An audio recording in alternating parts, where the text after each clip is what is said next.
জনাব তারেক রহমান ঘোষিত রাষ্ট্র কাঠামো মেরামতের ৩১ দফা বাস্তবায়নের লক্ষ্যে আজকে আমরা লিফলেট বিতরণ ও গণমিছিল করেছি এবং মিছিল উত্তর আমরা সমাবেশ করেছি। আমাদের ৩১ দফার মধ্যে উল্লেখযোগ্য হলো জনগণের গণতান্ত্রিক অধিকার পুনঃপ্রতিষ্ঠা করার জন্য সংবিধানের সংস্কার কমিশন গঠন করা হবে।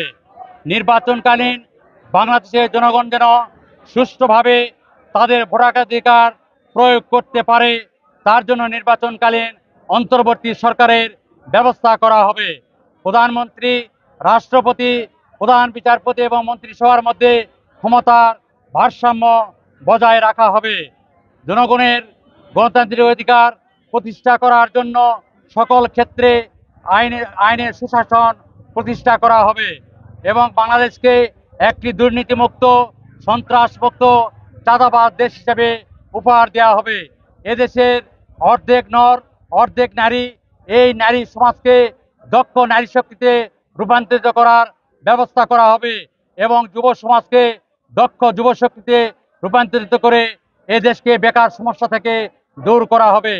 এমনইভাবে প্রত্যেকটি সেক্টরে বাংলাদেশকে একটি উন্নয়নশীল দেশ হিসেবে গঠন করার জন্য কাজ করা হবে।